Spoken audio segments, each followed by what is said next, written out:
Ayan. Nag-live ako. Pilingera. Anong oras na ba? Teka lang.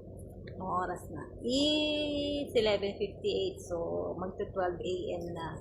Sa Pilipinas, mga 6 a.m. o 5. Ganun. So, yun na nga. Yun na nga. So, tara. Kape tayo. Pero hindi talaga kape yung tinira ko. Gatas. Kasi, pag nagkakape ako, natira ako ng nagpaparamdam yung GERD ko, kaya nakakainis.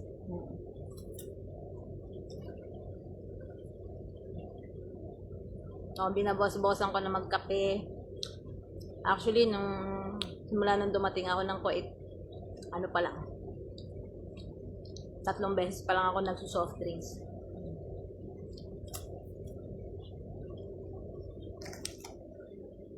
So, ako po ay diabetic. Hindi ba? Ang dami kong sakit. Pero, nagme-maintenance na ako. Pero, hindi ko iniinom yung maintenance ko. Sa awa ng Diyos, dala-dala ko pa. Buwasan ko yata, 2 piraso. Yung gamot ko, galing pa Pilipinas. Pagdating ko dito, iuwi ko na naman siya. If in case, di ba, kailangan ko ng gamot. Pero, bawas naman na lahat. Hindi na ako masyado sa Hindi na ako masyado sa matamis. Hindi na rin ako masyado sa kape. Dami kong sakit. Oo. Acidic po ako. Ewan ko ba, ang dami kong sakit. 45 years old lang ako, pero ang dami kong sakit. My goodness. Oh, hi! You're awakened! Oh, hi, Ahmed. How are you?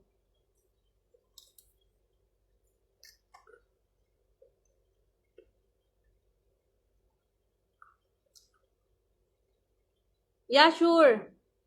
Send it to me now. Excited. How old are you? Tuserang. Tuserang pala ka.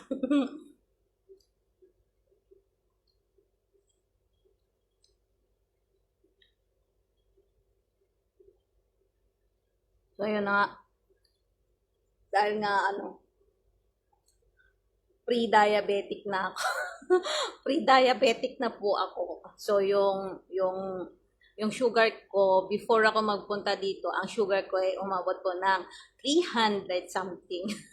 Basta 300 something. So, kaya po ako ay nagbe-maintenance na. But, when I came here in Kuwait, hindi na po ako umiinom. Sorry naman. Hindi na po ako umiinom ng gamot ko. Kasi nga, iba yung iniinom ko. Mas healthy kaysa sa gamot. So, inisip ko, mas maganda mag-clove water ako at saka cardamom. So, cardamom is the same as,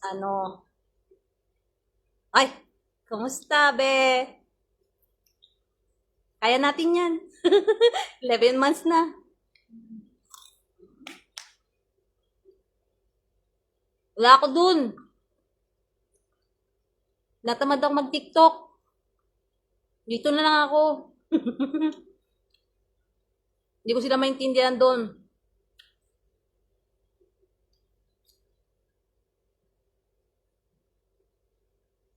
Ay, talaga.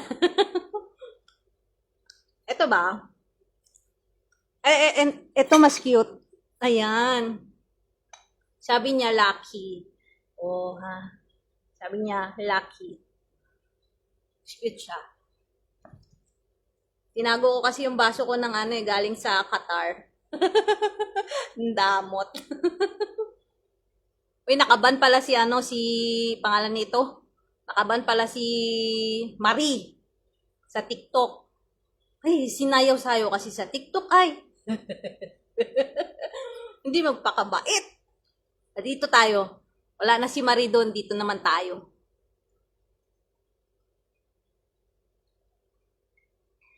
Wawang Marie. Di ba pwede naman gumawa ulit ng ng TikTok account? Kung naban yung isa mong TikTok account, pwede naman siguro, di ba? So yun na nga. Pag umaga, nagko-clove water ako. And then sa gabi, before ako mag-akyat dito, cardamom. So, yung maintenance ko na gamot, ayun, nakatabi lang siya. Kasi nga, di ba pag nagsasayaw-sayaw sila doon, yung may ba tawag nito, pag nagsasayaw-sayaw sila parang naka-sleeveless, at saka, basta, ang harot. Oo, parang ang harot kasi. Oo, parang ganun. So, syempre, alam mo naman si TikTok eh. Masyado masela si TikTok. Kung Facebook live yan, hindi maselan. Pero kasi TikTok, yung nga lang uminom ka eh, di ba? O, ganun ka selan si TikTok. Pero si Facebook, hindi. So, dito na lang siya, magsayaw-sayaw. Okay pa, hindi pa siya mababan dito. Doon kasi sa TikTok, mababan ka talaga.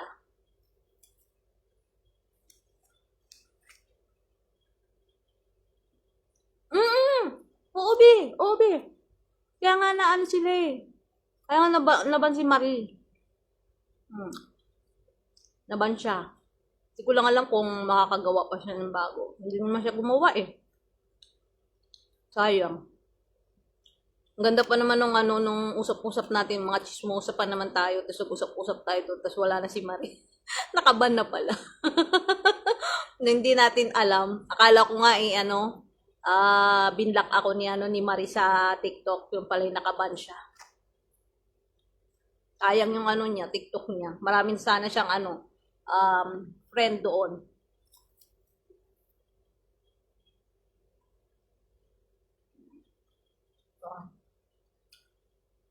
Malapit na magkatapusan. So, mag-11 months na ako ngayong katapusan. So, way to go! 13 months na lang, kakauwi na tayo. Oo. Kahit ako na lang nahiya. Sorry, Marie. Ako nahiya. Kasi nga, hindi naman kasi ako dancerette. Bilingera lang ako. Pero hindi ako muna sumasayaw ng ganyan. Nahiya ako.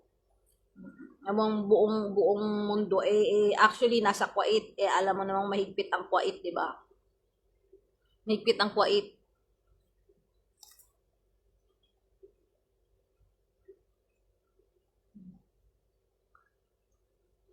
Nag Alam naman niya kasi na naghihigpit ang Kuwait nakabase siya sa Kuwait ngayon.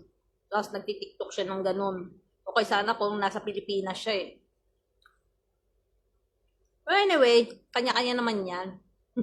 Kanya-kanya naman yan, be. So, dito na lang tayo. Wala na si Marie doon. Dito naman tayo. Mga istorbo naman tayo dito.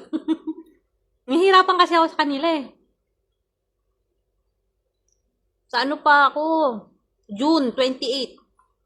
1 year na ako sa June 28. Nauna kayo eh. Ano ka ba?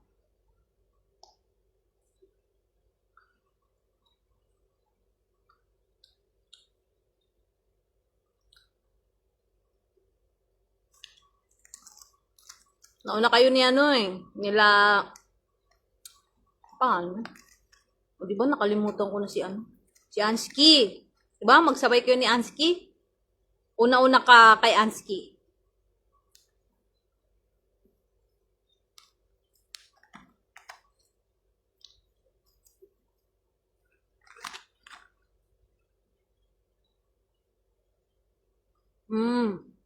Lapit na. Sayang si Queenie, no? 1 year na rin sana yun.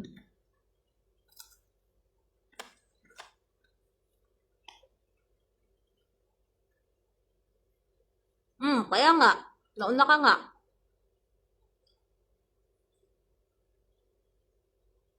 Ikaw mauuna ka sa amin.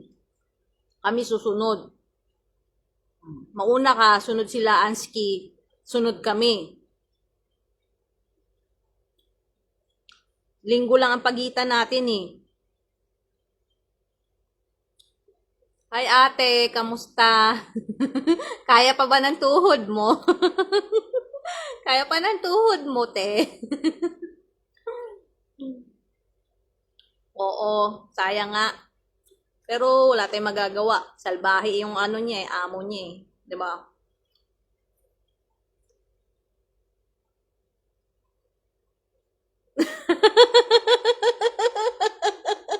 Hinahanap ko yung cute. Hindi ko makita. Agoy. Hmm. Akalain mo, binigyan ako ng makeup ng ano ng amo ko. Hindi ko man magamit. Ay tinatamad ako. Pag dating ko sa taas, dito sa kwarto ko, tutulog na ako. Uwi ko na lang. Doon na lang ako magnilande.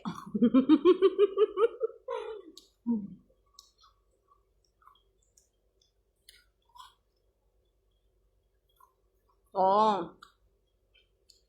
Kaya natin yan, te. Matatapos din yan. Kita mo, mag-1 year na tayo, oh. Hmm. Isipin mo ba, iisipin mo bang mag-1 year na tayo sa sistema natin? O pag ganun-ganun lang, 1 year na. Hmm. Konti na lang, te. Kaya pa yan. Ako nga, hindi ko akalain ng 1 year na, mag-1 year na ako eh. Oo. Haplas-haplas. Pag haplas-haplas ka ng ano, ipikasin, ganun. Oo. Basta yung mga pangtuhod-tuhod. Buti na lang ako hindi pa. Hindi ako nag-haplas-haplas. Masakit na ang tuhod ko pero hindi ako nag-haplas-haplas kasi nga mag-amoy matanda ako. May isip ko. May isip ko na ano, matanda na talaga ako. Okay naman ako ate. Katulad pa rin ng dati. Okay pa rin yung boss ko. Hmm. Mababait silang lahat. Mababait lahat ng amo ko. Mas gumagawa po yung ano, yung amo ko rito. Oo. Sana all pumapayat sila. ang ano nila, ang papayat ng amo ko, mas nag-diet sila. Alam mo yan, bilis nilang pumayat. Bakit ako? Iniisip ko yung sarili ko, bakit ako hindi? Sila pumayat talaga. Mas ang gugwapo na nila tingnan lalo. Kasi pumayat sila talaga sobra. Mabait pati ng amo ko. Mga lalaki pa naman yun. Mabait. Kahit si Baba, mababait. Kahit madam ko, mabait. Mukha lang masungit ang madam ko kasi matapang yung mukha niya. Pag tinignan mo siya personal, parang ang tapang ng mukha niya. Pero nasa loob ng bahay, mabait siya. Hindi siya ano. Oo, mabait ang amo ko. Ikaw, kamusta ka na dyan, ate?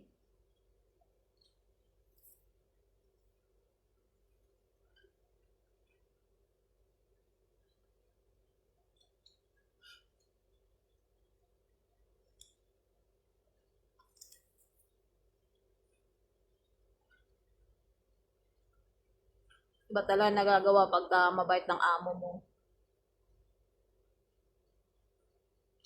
Hmm, kaya nga dapat ano eh, mag-diet na tayo. Hmm.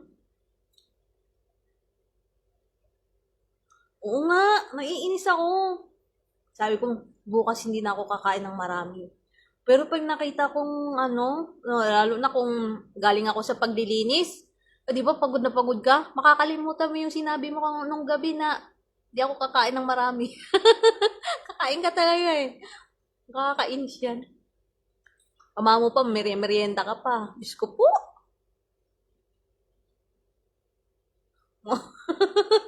Oo. Ay, Diyos ko po. Ay, talagang. Pag malapit ka na umuwi, saka ka mag-diet. Ang bihira.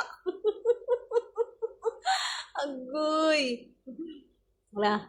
Ako nga, panay na ang sabi ko, diet, diet, diet, diet. Hindi man natuloy. Hindi man natuloy. Panay lang sabi ko.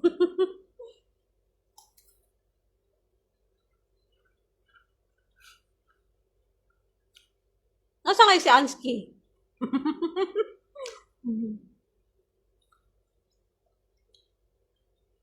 Ite, bye-bye. Ingat. Good night. Good morning na pala. Good morning, kwait.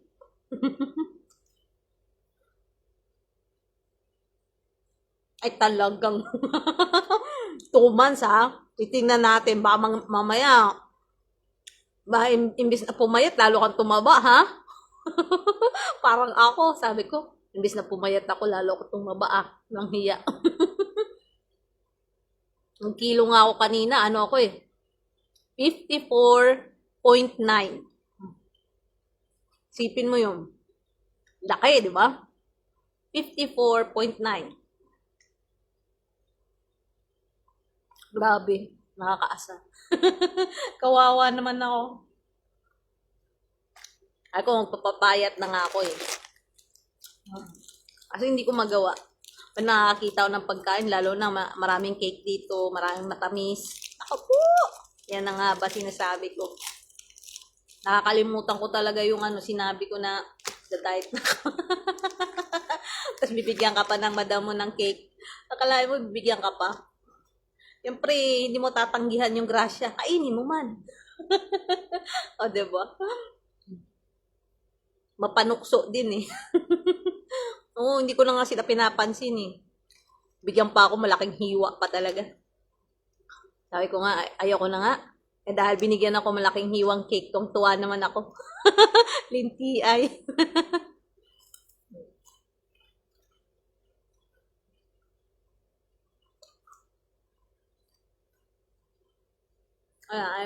Yun na nga. Pagka yung amo mo mabait, iisipin mo talaga sa sarili mo na na extend ako, mabait yung amo ko. Pero naisip ko rin na kailangan ko rin pahinga. Diba? Kahit sabi mo kaya pa, kailangan mo pahinga. Baka mamaya last mo buhay mo na yan. Hindi ka nagpahinga. Imbes na kahaba ang buhay mo, umikli na lang.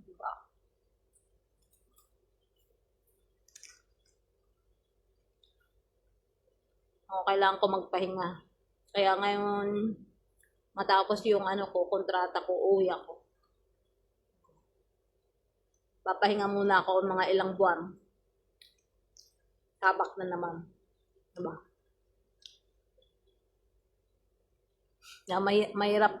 Mahirap talaga pagka puro ka trabaho. Kailangan mo rin ng gala-gala, ganun, mala ka.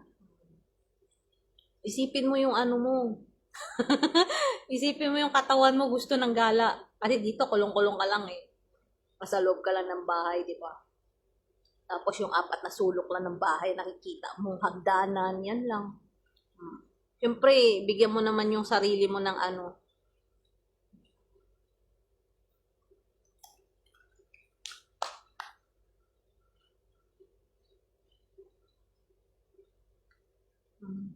Nakakalungkot na naman na balita. Meron na namang OFW na nagbigti na naman. So, hindi na nauubusan ng OFW na nagbibigti. Hindi ko alam bakit. O, syempre, hindi natin hawak yung nila kung ano ba talaga ang problema nila. Hindi natin masisisi sila. Pero, di ba, parang ginawa mo pang kasalanan yung nawala ka nga sa sirkulasyon nila, pero kasalanan pa rin yun, kinuha mo sarili mong buhay. Hintayin mo na lang mamatay ka. Ganun talaga ang buhay, kasama sa buhay maghirap ka. Diba? Kaya nga yun nga yung kasabihan kung gusto mo makita yung impyerno, isipin mo na lang yung buhay mo. Diba, para ka nasa impyerno. Pero wag mong gagawin na kitlin yung buhay mo. Di ba? Masama yan. Pinakamortal mong ano yung kasalanan niya. Magpakamatay ka. Kaya ako hindi. Pinagbubunyi ko ang buhay ko. Masarap pa rin mabuhay sa mundo. Pinagpapasalamat ko sa Diyos yung buhay ko. Actually, second life ko na to eh. Ganito pa rin ako, hindi ako mabait. Oo, second life ko. Kasi nasa Saudi ako, ano ako eh, nandun na ako sa ganun, o pag ganun na ako, pag ganun, pag ganun. Pero dahil ano nga ako eh, ako yung patunay ng tibay ng loob. Nabuhay pa rin.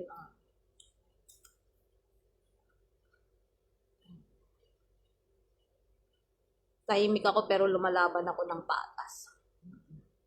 Nabuhay ako. Hindi nila kinakaya yung pagiging ano ko eh. Tahimik sa mundo. Kahit nakakaranas ako ng hindi maganda, tahimik lang ako. Pinagdarasal ko sila. Habang ginugulpi nila, pinagdarasal ko. Sana mapilay kamay mo. Oo. Ano mapilay kamay mong gago ka? Nang magsawa ka.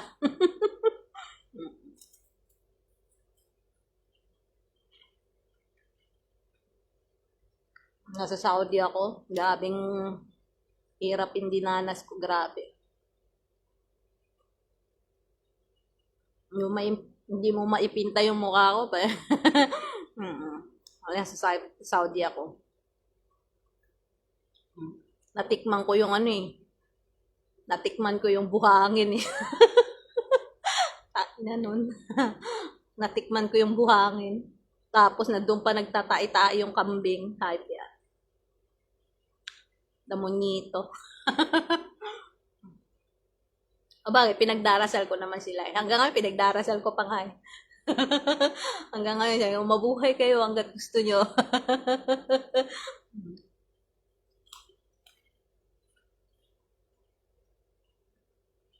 Mga abnormal.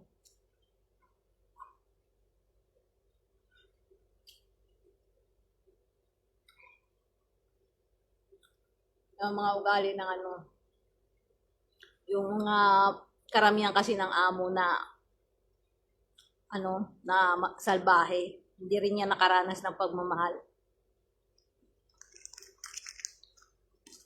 Salbahe. Mostly ng salbaheng among Saudi talaga. Diyan din ako nakaranas ng ano, hindi maganda. Hindi ko naman sinabing lahat ng nasa Saudi, ganun. Pero diyan kasi ako nakaranas, kaya hate ko siya. Hate ko siya. Diyos ko po. Pero yung kapatid ko, sa Riyadh, okay naman. Mabait. Kahit yung, may kapatid rin ako ngayon na nasa Riyadh rin. Lahat sila nasa Riyadh. Saudi ako, sa Damam ako. Actually, kapitbahay lang namin dito yung Damam. Yawa. Baka magkita pa kami. Pag nagkita talaga kami, papakyo ko talaga siya. Pakyo ka. Wisit ka, buhay pa ako. Lahat ng gamit ko nasa kanya, cellphone ko, relo ko. Nasasangla pa naman yung relo ko, hype na yun. Nang hinaya. Nang hinaya. Yung mahirap lang ako, pero pinagkukuha nila yung gamit ko. Tapos yung tibak ko, nandun pa. Iniyakan ko yung tibak ko, kinuha nila. Ang mahal kaya ng tibak ko, 150 din yun. O nung araw pa yun nung araw pa yun, hindi ngayon. Ngayon, marami ng Lazada eh. Noon, way back 2017. 150 nakakapanghinay.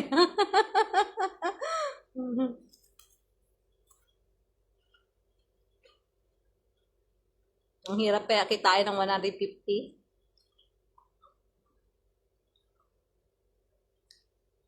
Ba natatapos kasi masak pa buko eh. Nag-live, walang hiya. Yan nyo lang ako, scroll lang kayo.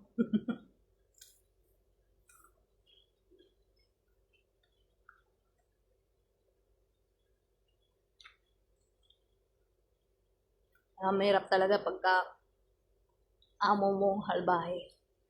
No choice ka. Parang yung isang parang yung isang katulong diyan sa Saudi din, 'di ba? Binubugbog rin ng amo. Dahil binubugbog siya ng amo niya. Wala siyang choice, parang inisip niya sa sarili niya, kaysa mapatay niyo ako, patayin ko na lang ang sarili ko, parang ganun siya. So pinagbilin niya na lahat. 'Di ba? Nakakayak yung ganun. Pinagbili niya yung sarili niya. Ang walang mga puso yung mga ganun. Walang mga puso yung nananakit.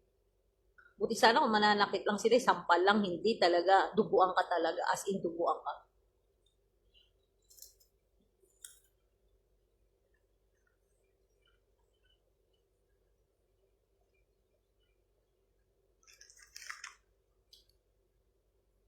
Wala ka pa namang hustisya dito sa Saudi. Wala kang hustisya. Promise. Kahit ang agency mo, hindi kayo pagtatanggol niya. Dama yung agency ko, iniwan ako sa ere. Niloko pa ako. Niloko pa ako. Pero pinagdasal ko pa rin sila.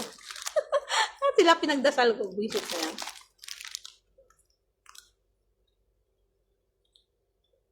Kaya dalang-dala ako eh. Isipin mo yung nag-Saudi ako, 2017. Ngayon na lang ako ulit bumalik. Ano, ganun ka haba ng panahon ng trauma ko. Actually, hanggang ngayon, pag nakakita ako ng mga ganyan, nagtitrigger sa akin yung takot ko. Nagtitrigger yan. Yun nga, pinaglalabanan ko yan. Pag nakita ko yung amo ko talaga, dito lang naman yung Al-Kafji, nandiyan lang. Pupunta pa na kami sa ni Baba. Mga nadadaanan namin yung damam. Nakita ko talaga siya doon, papakyong ko talaga siya. Gago ka. Mapanakit ka masyado. Nainis ako. Nainis ako pag naiisip ko yung amo ko dati. Nakakasar ako. Nakikita ko yung mukha niya. Na-imagine ko yung mukha niya eh. Munyita. Ako, bali na makakita ko ng mumu dito sa kwarto ko eh. Huwag ko lang makita yung mukha niya. Tangina niya. Para nakikita mo si Taning.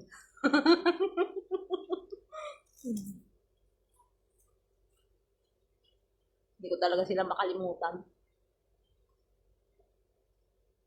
Habang buhay nila ako binabangungot ng nila ginawa nila sa akin.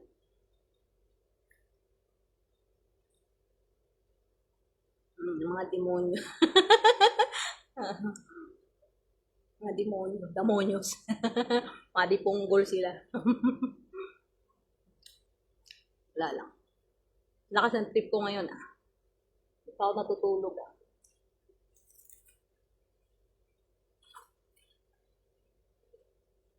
Hindi pa kaya ako tapos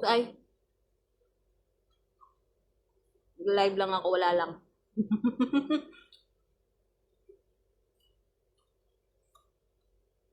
Gusto ko lang mag-live.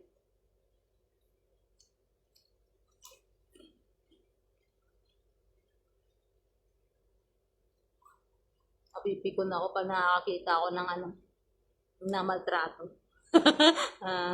May nakaraan kasi ako dyan. Akalain mo, pinaghukay pa ako. Akala ko ililibing ako ng buhay doon. Hayop na yan.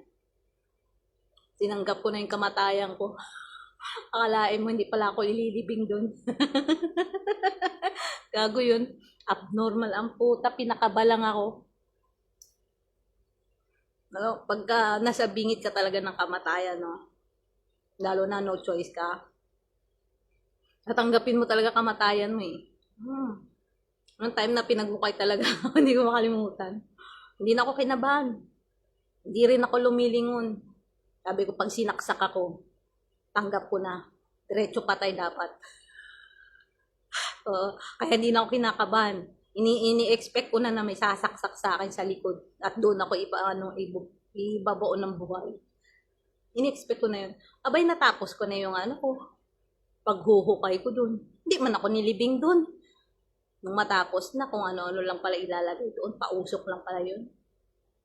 Kaya nung matapos ko nang gawin lahat yun doon, saka na ako kinabahan. Ayaw ko pa pala mamatay. Saka ako kinabahan, mga hayop na to, pinakabalang ako. Tanggap ko na eh.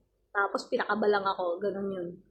So, ang hirap pala, pag kinabahan ka, iba pala, iba yung kaba mo. Buisit ng mga hayop yan.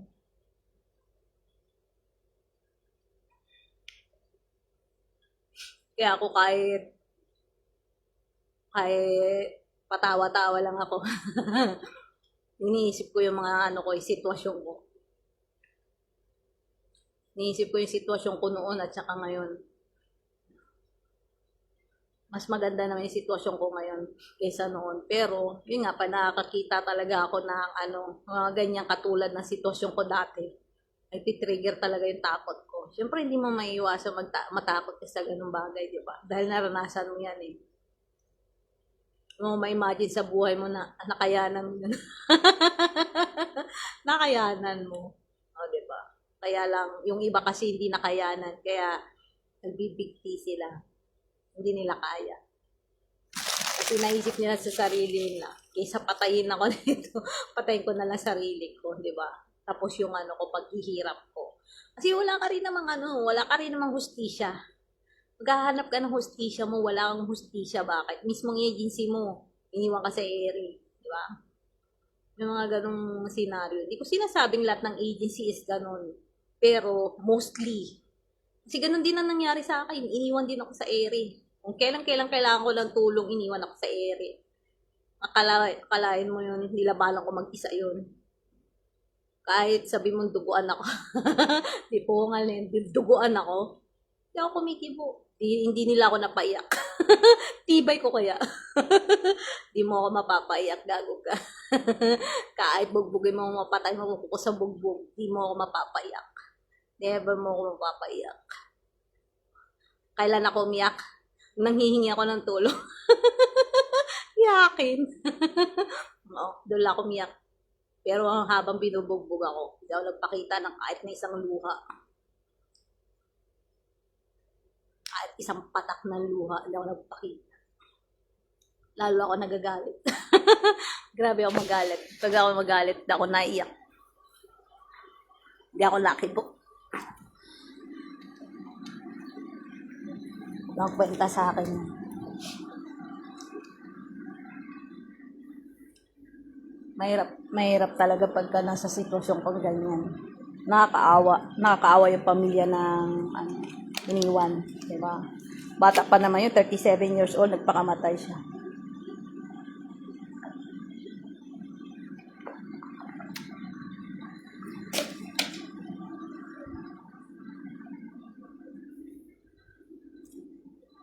Hindi niya kinaya yung niya kinaya yung hirap ng torture sa kanya. Ako marami din ako marka eh. Dahil ko marka. Kaso lang yung mga marka ko, tinago ko na. Yung ibang marka sa katawan ko pumuti na eh. Ay, hindi mo na mapapansin.